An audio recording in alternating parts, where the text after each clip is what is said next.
Now, in a May newsletter, you said markets are being manipulated very heavily these days when talking about the global scene. What did you mean by that? Well, the policymakers who we believe were, more than responsible for what led to the financial crisis. Right.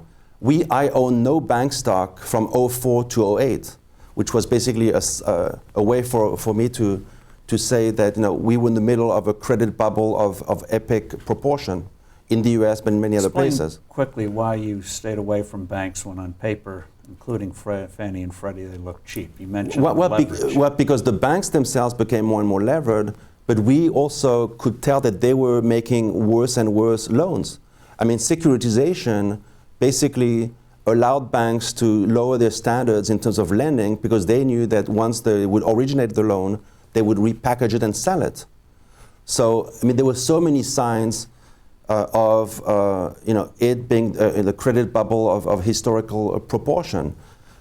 And also, I mean, there were some sober minds out there. I mean, anyone who read your publication or Grant's Interested Observer, anyone who read the annual reports from the Bank for International Settlements realized that there was something amazing going on. Do you buy banks today? No, I mean, we bought a few after the crisis, UBS, Goldman Sachs, Bangkok Bank in Thailand. Recently, the Brazilian stock market has been weak along with many other BRICS. So we've started buying into Itaú Bank. It's a pretty well-managed bank in Brazil.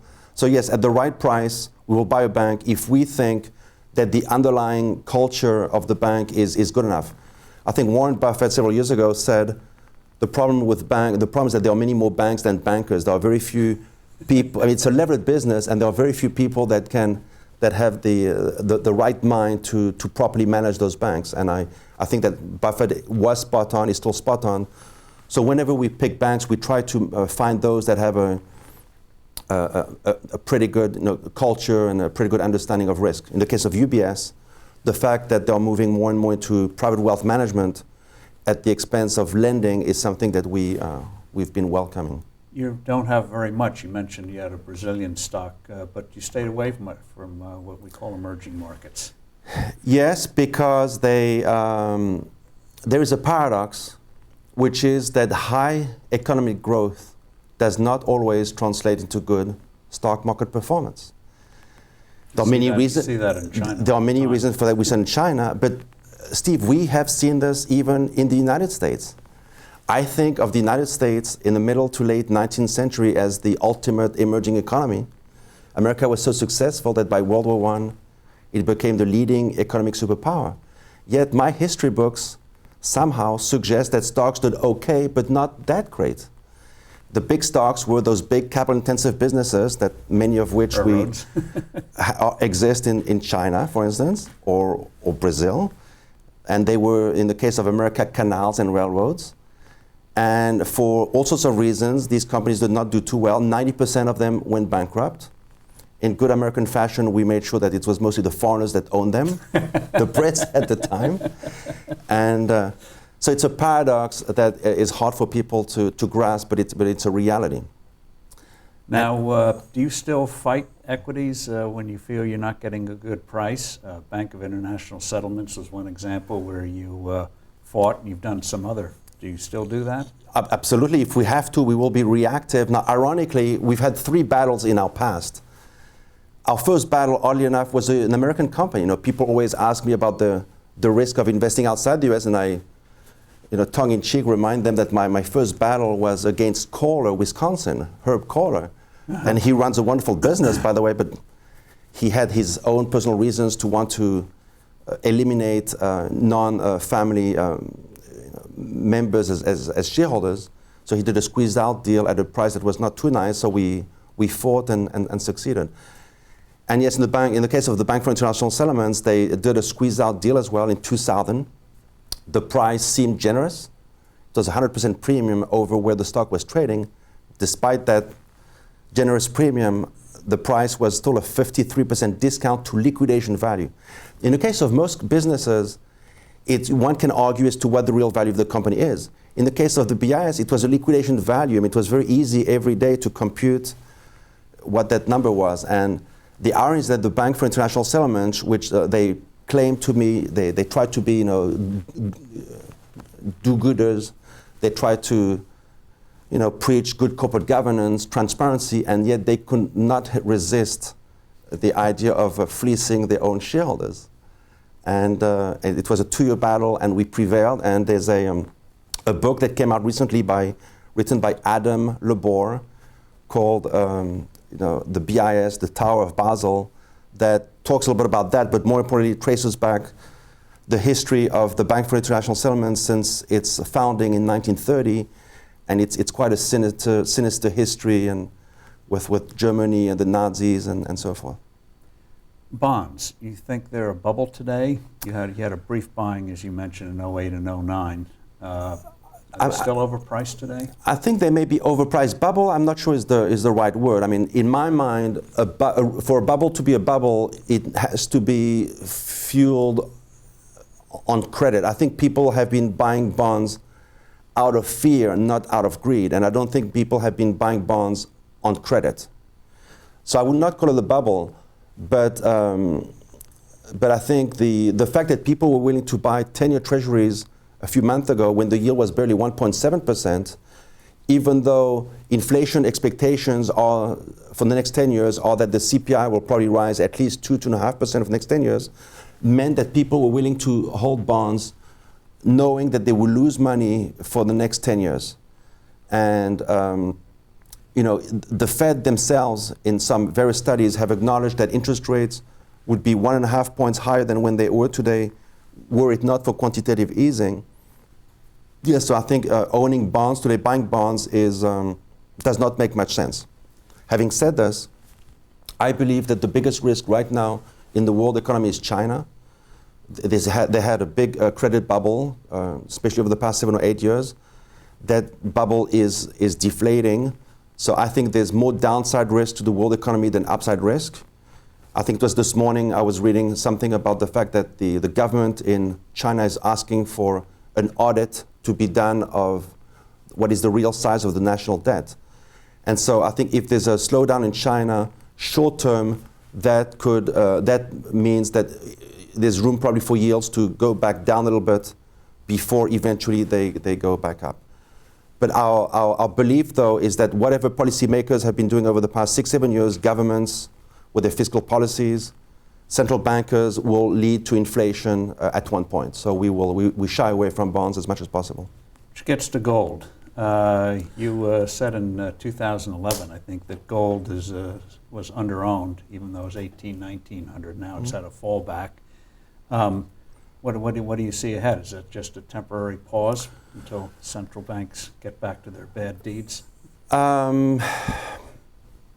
Probably. Bear in mind that Chinese and Indians have become big buyers of gold over the past 10 years. Mm-hmm. And they have had mostly a good experience with gold. And so we have around 3.8%, 3.9% in gold. We don't think that anyone should have 10% in gold. It's probably too much. But because there are still risks out there, uncertainty as to what the final outcome will be of what's going on, whether it will be some deflation or a lot of inflation down the road, we think it's prudent to have some gold. Insurance policy? Insurance policy, and as you may have noticed, we have been adamant that one should own physical gold in lieu of gold mining shares. Gold mining is an extractive business, it's a dirty business, it's very hard. Mother Nature makes it very hard to find gold, it's very expensive to find gold. There are many countries where gold is being produced where the governments cannot help themselves but ask for higher taxes or higher royalties from those gold mining companies. So I think one is better off owning the metal than bother with the gold mining stock. What's the marginal cost of an ounce of gold now? Well, if you factor in, Not cash, but the real cost. Well, the cash operating costs are around $600 to $700. But if you want to add to that the cash replacement cost, the maintenance capex cash, you're talking about $1,200. And with gold being at $1,330, you don't have much of a cushion anymore. So it's a very highly levered highly speculative. Owning gold mining is a very speculative way of owning gold. What's been the impact of ETFs on gold and silver, do you think? Well, clearly the reason gold went all the way to $1,900 briefly in the summer of 2011 has been investment demand. It's been easier than before for individuals, pension funds, to own gold as an investment. So it has helped. It has helped gold, and I think it will keep helping it in the future. You know, you can easily pick up your phone and call Merrill Lynch or UBS and buy yourself some gold ETF along with some IBM shares. You've been partial to Japan for years, been active in that market. We chatted earlier about your ability to get in and out, but you're bullish now, not because of the recent elections there, but what you see happening on the corporate governance side, at least with some companies. Can you explain? Yes, the Japanese market has been in doldrums for the past 25 years or so. They had a big credit bubble that started to burst in December of '89. The stock market fell 70, if not 80%. And so the Japanese market became extraordinarily cheap. In the meantime, over the past 20 years, companies have had the time to repair the balance sheet, so much so that the problem with most Japanese companies today is that their balance sheets are way too strong. Many Japanese companies sit on mountains of cash. Very little of it will be ever needed by the business. And so we have felt for a while now that the key to Japan was to see one day, hopefully, corporations realize that they have too much cash, and hopefully they would start to give some of that cash back to shareholders, either via higher dividends or increasingly stock buybacks. And then the next step, hopefully, will be more corporate activity. Friendly takeovers, hostile takeovers. One interesting test right now is Sony. We've had in the past when American activists, I can think of even T. Boone Pickens back in the late 80s, when American activists have tried to do something in Japan, they were sent, back to the US.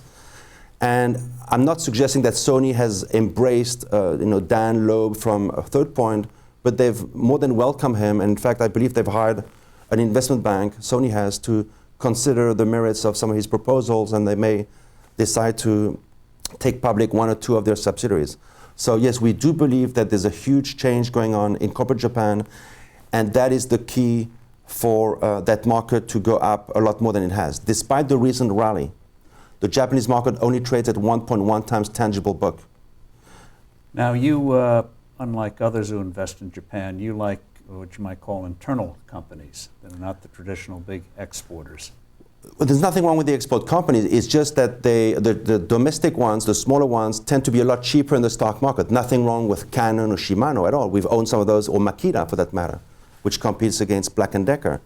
But the smaller ones, the more domestic ones, are far cheaper, and so that's where we have put a lot of our emphasis. Some of these stocks have done very well. Yahoo Japan, that's a strictly domestic business. The stock has more than doubled over the past 2 or 3 months. Temp Holdings is a temporary staffing business like a Kelly Service or Manpower. That stock has more than tripled over the past 9 months. So even smaller domestic names. Company there too. Our biggest holding is Astellas Pharma. It's a pharma company, global. More than half their earnings come from outside Japan. And they've been unusually un-Japanese in the good sense of, for many years, they've been willing to pay high dividends. Roughly half their free cash flow they're willing to pay in the form of dividends.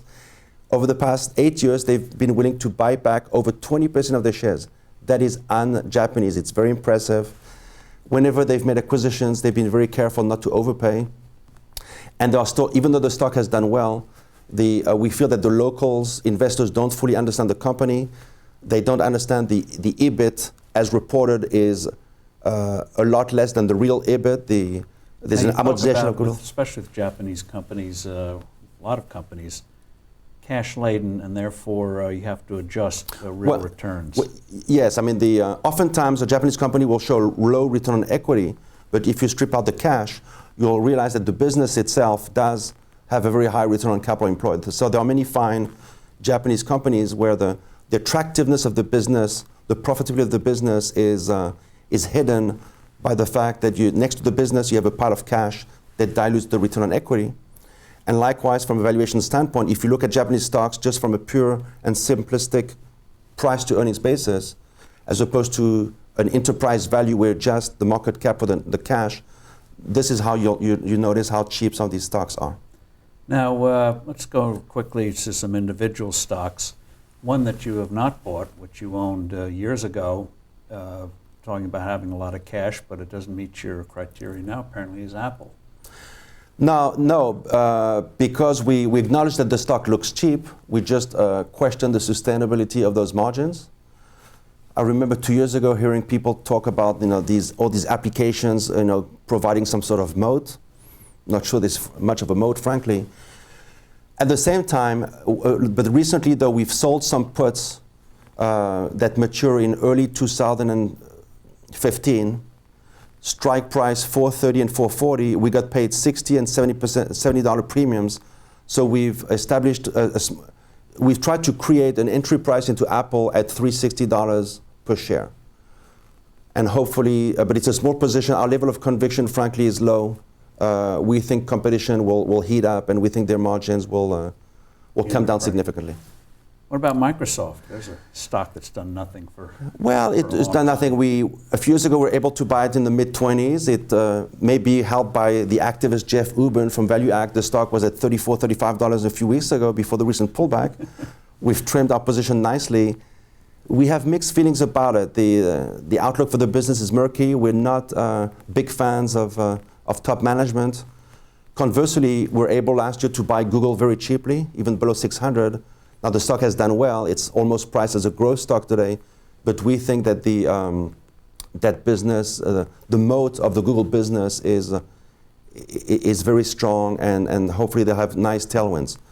In the technology arena, the stock that has where we've been able to add quite a bit recently has been Oracle, which in fact. Now everyone says the cloud will do them in, but you don't believe it. We don't believe that. I hope we're not missing something. From a valuation standpoint, it's much cheaper than even Microsoft. Enterprise value to EBIT is 7.2 times. They've been wonderful capital allocators over time. They've not diversified. They've not tried all these things Microsoft has tried to do, and typically unsuccessfully. Microsoft, that is. And yes, we think those concerns regarding the cloud are overblown. What they offer, they work mostly with Fortune 500 companies, many governments. They offer very complex software solutions, and we think that they will be needed, their services will be needed by the clients going forward. Company most Americans don't know, Wendell. Well, Wendel, don't blame them for not knowing, is a French holding company controlled by a family.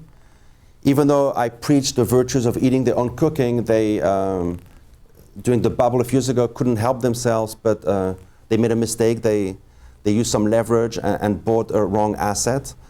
So the company got levered. We're able to buy some high yield bonds in 08, 09 during the crisis, when those bonds were yielding 18%. These bonds are maturing in 2015, 16, 17. Now these bonds have done well, but they still offer a yield of 4.5%, 5.5%, which is still 300-400 basis points over French government bonds. So we're happy to hold on to these bonds. Expeditors International.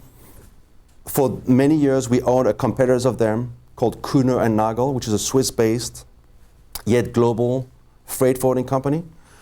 Kuehne and Nagel, maybe because the float was limited, always traded a big discount to Expeditors. Today, it's the other way around. Expeditors is cheaper than Kuehne and Nagel, and that stock used to be held by growth investors that like the fact that world trade grew a lot faster than world GDP. Right. That growth has reduced significantly, but the stock, the multiple at which the stock trades has contracted significantly. And so we think it may not be as growth of business, as it will not grow as much as in the past, but it's still a fantastic business. They don't own the ships, they don't own the airplanes. It's a service business. It's not capital intensive. They generate significant free cash flow. And they've been wonderful capital allocators of capital in the past. A few months ago, top management noticed that the stocks was undervalued. they took advantage of it by doing a pretty sizable stock buyback, and we would expect more of that going forward should the stock keep languishing. Berkshire Hathaway, old favorite. Berkshire is a strange stock. A year ago, the market seemed to hate them because they did not pay a dividend. They still don't pay a dividend, but a year ago, the discount at which that stock traded was huge, and we bought a lot more of it at the time. But I think since then, Mr. Buffett has been willing to up the price at which they would consider buying back their own shares. Now they're willing to pay up to 120% of reported book value. And also they've shown, including recently with Heinz, the Heinz deal, an ability to still do smart deals. And the stock has been rewarded and now trades much closer to its entrance value estimate. Now, we still think that they can still compound wealth over time. We think intrinsic value can still grow over time, but the discount has narrowed, so we have trimmed our position over the past few months. Other stocks that excite you now? Well, Nestle is a very boring stock. It's a food company, but it's an extremely well-managed food company, very global. 40% of their earnings come from emerging markets, now which is typically good. Now it's not good when the underlying currencies of these markets go down. Recently the Indian rupee has come down. Recently the Brazilian real has come down. But still they have exposure to these vast, fast-growing economies. And the stock trades at a very modest multiple. So it's a very boring stock, but we're very comfortable holding on to it. Charles, thank you very much. You're welcome, Steve. I enjoyed it.